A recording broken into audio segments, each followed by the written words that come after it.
Lucas, 13 ans, vous voyez sa photo, collégien dans les Vosges, homosexuel, s'est suicidé le week-end dernier. Après des mois de harcèlement qu'il avait d'ailleurs dénoncé, la justice annonce aujourd'hui qu'elle ouvre une enquête. La famille annonce, elle, qu'elle va porter plainte. Bonsoir Yanis Marshall. Bonsoir. Merci beaucoup d'être avec nous ce soir. Vous êtes danseur, vous êtes chorégraphe, vous êtes le prof de danse de la Starac. Oui, c'est comme ça que beaucoup de gens vous connaissent. Je précise, et c'est important pour ce dont on va parler ce soir en termes de prévention, que vous avez plus d'1,2 million de followers, comme on dit sur Instagram. Votre voix porte, votre voix pèse, et c'est aussi pour ça qu'on voulait vous inviter ce soir. Et aussi parce qu'on le sait, vous l'avez déjà raconté, vous avez été victime de harcèlement. Ouais, je suis homosexuel, je m'en suis jamais caché.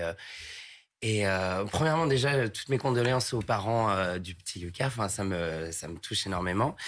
Et oui, j'ai été victime, je le suis encore. Enfin, en tant qu'homosexuel, c'est même presque devenu normal pour nous. Et c'est peut-être là où l'erreur déjà commence par nous-mêmes, de penser que c'est normal de se faire insulter, etc. On va en parler ce soir aussi. Je salue Hugo Martinez. Bonsoir. Hugo, merci d'être là. Vous êtes le président de l'association Hugo, qui lutte contre le harcèlement scolaire. Vous aussi, vous avez été victime de ce harcèlement scolaire. On va en parler tous ensemble, parler aussi de ce que les familles peuvent faire pour aider les enfants. Bonsoir Mao Granier. Bonsoir. Merci à vous d'être là également, journaliste RMC. Je commence avec vous, Mao, parce que c'est vous qui avez raconté cette histoire aujourd'hui sur RMC, sur les sites internet d'RMC et de BFM. Vous avez travaillé sur cette affaire, vous avez été en contact avec les amis, avec la famille de Lucas. Qu'est-ce que l'on sait du calvaire, du harcèlement qu'il a subi, ce Lucas, cet adolescent de 13 ans? Ce que l'on sait déjà, c'est que Lucas, c'est vrai, a assumé pleinement sa sexualité, son homosexualité. Il s'en cachait pas, ni sur les réseaux sociaux, ni dans sa famille. Il était à l'aise avec ça et c'est ce qui lui a valu, effectivement, ces derniers mois. On ne sait pas exactement depuis quand, mais au moins depuis cette rentrée. Il est rentré en classe de 4e. Au moins depuis cette rentrée, des moqueries, des insultes. C'était à la fois au collège, où à cet âge-là, on passe quand même énormément de temps dans une semaine, et aussi, a priori, dans son quartier, enfin dans les alentours du collège. Ce qui s'est passé, c'est comme il était assez à l'aise finalement avec ce qui lui arrivait, il a pas hésité au début en tout cas à en parler à sa famille. Et là, sa famille a eu une réaction qui a été de prévenir le collège, plutôt une bonne réaction. Suite à ça, le collège a au moins une fois fait venir ses élèves harceleurs, en tout cas ceux qui l'harcelaient. Ils ont été convoqués. Voilà, suite à ça, il y a l'académie qui dit d'un côté que l'affaire a été réglée, qu'ensuite l'enfant allait mieux, l'adolescent allait mieux. Là où les parents ne sont pas tout à fait d'accord, puisqu'on sait comment ça a fini. Oui, y a une plainte qui va être déposée. On entendra dans un instant une amie de la famille qui a lu tout à l'heure une lettre au nom des parents de Lucas, au nom de la mère de Lucas, lettre absolument bouleversante. On va en parler tous ensemble, évidemment. Yanis, quand vous entendez cette histoire-là, comment vous réagissez? Qu'est-ce qu'elle évoque pour vous? Je trouve ça super triste. Moi, ça me dégoûte personnellement qu'on en arrive à un stade où un gamin de 13 ans préfère mourir que continuer à vivre. Donc, j'ose même pas imaginer, même si j'ai ma petite idée, ce qu'il a dû vivre pour en arriver là. Je sais que les gosses de cet âge-là, ça peut être très cruel parce que... Pas jusqu'à ce stade-là, mais je suis évidemment passé par là comme, je pense, pas mal d'homosexuels à l'école. Qu'est-ce que vous avez subi, vous? Moi, on a le droit de dire des insultes sur la télé ou pas? Oui. Ouais. Moi, on m'appelait Yanis la pute toute mon enfance. Enfin, c'était littéralement mon surnom dans ma ville. Donc, je marchais, je sais pas, je rentrais de casino pour aller chez moi et j'entendais, je ne savais pas d'où, mais j'entendais des gamins qui s'amusaient à se cacher et crier ça toute la journée. Pareil à l'école. C'était une petite ville. J'ai grandi à Valoris, dans le sud de la France, Côte d'Azur. Oui, tout le monde se connaissait. J'ai changé à peu près 3 ou 4 fois d'école quand j'étais enfant. À cause de ça, clairement, à cause du harcèlement dont vous étiez victime? Oui, à cause de ça. Bon, après, c'est pas que j'étais dans la provoque, mais moi, c'est vrai que j'ai eu ce qui aujourd'hui, je trouve, est une force, mais en fait, dès un jeune âge, je veux dire, moi, je faisais mes chorégraphies sous le préau pendant que les autres garçons jouaient au football. Je montais des groupes de danse. Mais bon, au final, je veux dire, j'étais pas ni dans la provoque homosexuelle ou quoi que ce soit. J'étais juste différent. C'est-à-dire qu'au lieu de jouer au foot avec les autres garçons, je faisais de la danse sous le préau et ça m'a... Et ça, c'était insupportable pour certains autres élèves? Je pense que oui. Rien que ça. C'est ça, mais je pense que ça part de l'ignorance parce que j'ai du mal à me dire que comment dire, j'ai du mal à me dire qu'un enfant de 14 ans, on est ado déjà, en tout cas en dessous, 13 ans, tout ça, j'ai du mal à me dire qu'on est vraiment méchant et qu'on a vraiment de la haine en nous. Donc je pense que c'est plus de l'ignorance, c'est plus un manque d'éducation sûrement, de la part des parents, de vouloir aussi sûrement faire le beau avec devant d'autres, sans réaliser, sans se rendre compte que le mal qu'on peut faire à quelqu'un, quoi. Mais j'ai du mal à me dire qu'à cet âge-là, c'est pas encore quelque chose qui peut être récupérable et rattrapable. Mais bon. Vous nous direz comment l'éducation nationale, comment les collèges par lesquels vous êtes passés se sont comportés, vous ont aidé ou pas. On va en parler. Hugo Martinez, je le disais, vous aussi, vous avez été victime de harcèlement. 12 ans de harcèlement subi à l'école. Oui. 12 ans, vous avez tenu pendant ces 12 années-là. Oui, alors c'est sous plusieurs formes. À l'école primaire, plutôt des insultes verbales. Il se trouve que quand je suis rentré en grande section, je savais déjà lire, donc j'étais très vite catégorisé d'intello. Je portais pas de lunettes, donc j'étais le bigleux de service. Et puis, très vite, moi, j'ai trouvé refuge dans la nourriture. Donc j'étais le bigleux, le gros et l'intello. Donc c'est vrai que ça répond à un profil stéréotype assez fort. Et après, au collège, ça a été porté très sur les coups. Il y avait un rituel où chaque midi, quand je revenais donc de rentrer manger chez mes parents, j'avais le rituel de devoir me mettre dos à un mur et j'avais un groupe d'élèves qui chaque midi me frappaient. Et donc après, au lycée, fin de collège, moi j'ai eu la chance les réseaux sociaux démarraient tout juste, donc j'ai eu la chance de voir très tardivement finalement ces contraintes du cyberharcèlement. Ça a commencé alors que même que moi je n'étais pas sur les réseaux sociaux, sur Facebook par exemple. Il y avait des vidéos qui circulaient de moi en voyage scolaire, je ronflais et cette vidéo circulait. Et quand j'ai changé d'établissement scolaire, cette vidéo avait déjà été diffusée et vue dans ce nouvel établissement scolaire. Et donc, le cyberharcèlement s'est poursuivi jusqu'au lycée. Moi, j'ai été hospitalisé, j'ai dû être déscolarisé à plusieurs reprises parce que le harcèlement scolaire a un impact pérenne sur... Mais pardon, mais quand vous racontez cette scène qui est absolument insupportable, où vous revenez tous les midis de chez vos parents et où vous êtes frappé tous les midis, il n'y a pas de réaction de la part du collège, ça ne se voit pas, les surveillants, etc. Personne ne voit ça? La seule fois où il y a eu une réaction, c'est quand j'ai osé me défendre, mettre mes mains devant mon visage, et on m'a pris par le col au même titre que celui qui me frappait, qui était sorti du groupe pour me frapper, et on m'a dit tu vas avoir tes 3 heures de colle, et au même titre que le harceleur en face. Là où mes parents donc, sont intervenus pour bien démontrer qu'il n'y avait pas de légitimité à ce que je sois puni au même titre que celui qui me frappait. Et qu'est-ce que vous donneriez comme conseil aux parents et aux jeunes qui écouteraient ce soir? Parce que parfois, on ne sait pas si, en allant intervenir, en allant à l'école, finalement, on a peur pour ces enfants que ça aggrave encore plus la situation. Qu'est-ce que vous donnez comme conseil? Il y a plusieurs choses. Moi, du coup, de cette expérience, vous demandiez comment j'ai réussi à tenir. J'ai eu une passion pour le cinéma. C'est ce qui m'a permis de tenir et c'est ce qui m'a permis de me reconstruire face au harcèlement scolaire.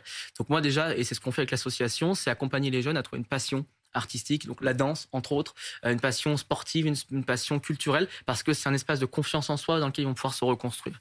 Et puis la deuxième chose, on parle beaucoup de prévention. Et bien sûr, il faut prévenir, mais on aura beau être le plus utopique possible, on n'éliminera pas le harcèlement scolaire. Et on a des victimes sur les bras. Et c'est le cas de Lucas. Lucas, il a signalé. Lucas, on a entendu l'établissement scolaire a convoqué les harceleurs, mais c'est pas ça qu'il fallait faire uniquement. C'est qu'à un moment, il faut prendre d'un côté Lucas, il faut le mettre en place un accompagnement pour comprendre finalement pourquoi il a du mal à s'insérer dans un groupe, comment il peut se reconstruire, et en face aussi les harceleurs. Il faut aussi prendre en charge les harceleurs, pourquoi ils en sont venus là. Et moi, je regrette qu'aujourd'hui, on ne mette pas vraiment les moyens dessus. Moi, j'ai régulièrement des familles, des parents qui m'appellent. Je suis à mon 3e crédit de consommation pour payer les séances de psy de mon fils ou de ma fille qui est victime de harcèlement scolaire. On est en France et on subit ça. Il faut que les familles soient aidées. Yanis, comment est-ce que les collèges, les lycées que vous avez fréquentés se sont comportés face à ce harcèlement? Est-ce que l'éducation nationale vous a aidé? Non, moi j'ai le souvenir que c'est au final, ça a été ma mère qui a fait en sorte de me sortir et ou alors même d'aller jusqu'à, si ma mémoire est bonne, parce que ça remonte quand même tout ça, j'ai plus 11-12 ans, mais d'aller faire elle-même virer des professeurs ou des surveillants, je crois, qui n'avaient rien fait, ou alors c'est elle qui a fait en sorte de me changer d'établissement, mais non, j'ai pas le souvenir que quoi que ce soit s'est fait. Je me rappelle d'un souvenir en particulier où pareil, on me tapait ou on me courait après dans l'école et que je suis allé me cacher dans la cantine. Et les femmes de la cantine connaissaient ma mère. Donc moi, je me disais, je ne voulais plus dire. J'en avais marre, par honte ou je ne sais quoi. Et c'est les dames de la cantine qui ont annoncé à ma mère que je me faisais racketter, courir après, taper dessus à l'école, quoi. Mao, je reviens à Lucas. Lucas avait dénoncé ce harcèlement. Les harceleurs ont été convoqués et la direction de l'Académie l'éducation nationale dit aujourd'hui, on pensait que c'était réglé. Que disent les proches de Lucas par rapport à ça? Je crois que leur grand regret aujourd'hui, on en revient à ces questions de sensibilisation, c'est que en fait, ils ont été convoqués au moins une fois, en tout cas minimum une fois, peut-être maximum une fois. En tout cas, ce que disent les proches, c'est que ça n'était pas suffisant. Et eux, ce qu'ils regrettent, c'est qu'il n'y ait pas eu d'intervention, de choses qui ont été faites de la part du collège pour montrer leur soutien à Lucas. Et par exemple, des interventions de sensibilisation, comme il y en a parfois dans des collèges. Là, il n'y en avait pas eu sur ces questions-là d'orientation sexuelle. Et ça, ils le regrettent amplement. Ça devient déjà d'ailleurs leur combat. Je voudrais qu'on entende une amie de la famille de Lucas, qui était tout à l'heure l'invitée d'Aurélie Casse, témoignage anonyme, mais qui était là notamment pour lire une lettre écrite par la mère de Lucas. On l'écoute. D'après la loi du 24 février 2022, le harcèlement scolaire devient un délit. Lucas, notre petit homme, est une victime de plus, une victime de trop. Combien de marches blanches, combien d'enfants en souffrance et de familles cruellement touchées et de frères et sœurs amputés faudra-t-il encore pour que des actions concrètes soient enfin mises en place dans les lieux où chaque enfant a le droit à une scolarité sans harcèlement? Nous vous remercions vraiment de tout cœur pour le temps d'antenne que vous consacrerez à rendre hommage à notre petit homme. Mais je vous en prie, laissez-moi pleurer dignement mon fils. Laissez-moi du temps pour trouver le mot et la force nécessaire pour m'exprimer. Je peux vous assurer que le jour où je serai prête, je ne vous lâcherai plus. Je consacrerai ma vie à continuer les combats de Lucas. Pablo, évidemment qu'on a envie de rendre hommage à Lucas ce soir. Oui, c'est une évidence. Et en fait, ce que vous dites, ce que Hugo dit, ce que Yanis dit, et ce que là on entend, en fait, il faut bien comprendre que en fait, l'école n'est pas une bulle en fait qui serait en dehors de la société. Hélas, parfois même c'est même un précipité de tous les problèmes de la société et donc les discriminations, que ce soit sur la base de la grossophobie, de la sexualité ou de la race, en fait, se retrouvent aussi dans les écoles. Donc il y a effectivement toutes les choses à faire lorsque des cas de harcèlement en fait sont signalés dans les établissements, mais surtout en fait, il faut empêcher en amont en fait que ce type de harcèlement puisse voir le jour. Et pour ça, qu'est-ce qu'il faut faire? En fait, il faut éduquer les enfants. Ça, c'est à la fois genre du côté des familles, mais aussi du côté de l'éducation nationale. Il faut éduquer les enfants en fait à être ouverts aux différentes formes d'identité. Parce que ce dont on parle là, on dit que Lucas était homosexuel. C'est juste, il le revendiquait en tant que tel. Mais il faut imaginer, c'est pas une sexualité au sens où, enfin je sais pas, hein, peut-être que je me trompe, mais à 13 ans, on a rarement en fait des pratiques sexuelles. Donc en fait à 13 ans, lorsqu'on se dit homosexuel, c'est qu'en fait on a une identité d'homosexuel. C'est-à-dire qu'il se retrouvait en fait dans une communauté qui était la communauté homosexuelle, et c'est à celle-là qu'il voulait appartenir, et c'était sûrement basé à la base sur des désirs en fait qu'il avait pour d'autres garçons. Et c'est cette identité en fait qui était rejetée par ces harceleurs. Et c'est à ça en fait qu'il faut éduquer les jeunes dans les écoles et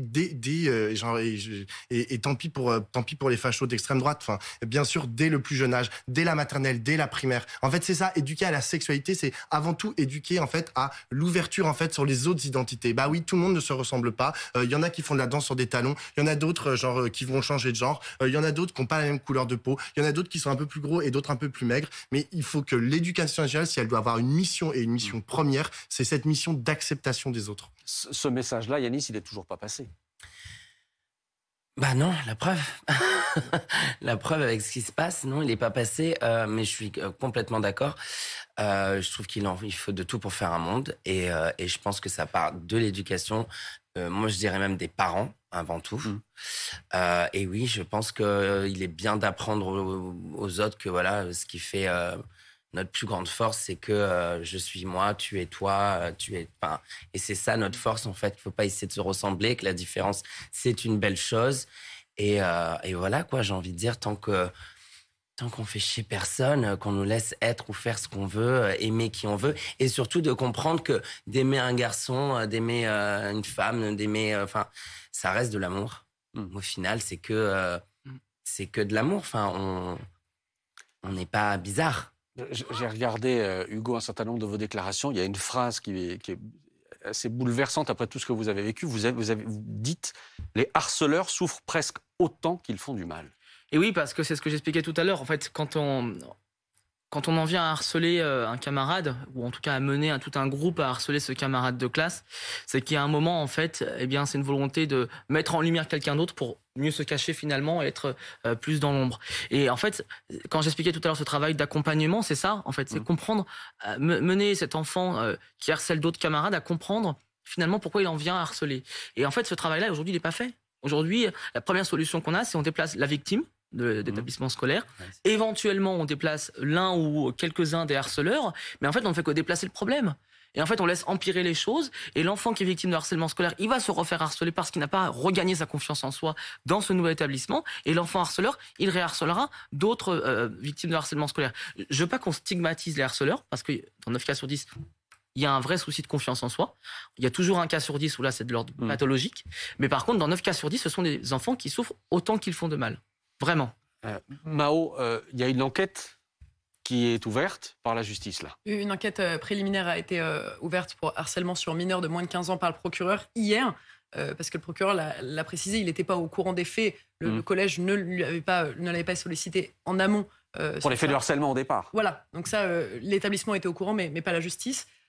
Et voilà, ça va être un travail important là, de l'enquête qui va être d'auditionner tout le monde. Il y aura évidemment les enfants harceleurs, peut-être aussi leurs parents et évidemment tous les responsables de ce collège. On va entendre tout le monde pour essayer de faire le clair, parce qu'évidemment, pour l'instant, même si évidemment il est clair que Lucas a vécu un harcèlement, voilà, un suicide après, il peut être multifactoriel. Ça, c'est l'enquête qui devra prouver s'il y a un lien de causalité entre ce harcèlement qu'il a subi et son suicide. Yanis Marshall, je le disais tout à l'heure, vous êtes suivi par plus d'1,2 million de personnes sur Instagram, audience énorme. Parmi ce million et quelques, il y a forcément des harcelés et des harceleurs. Qu'est-ce que vous avez envie de leur dire ce soir?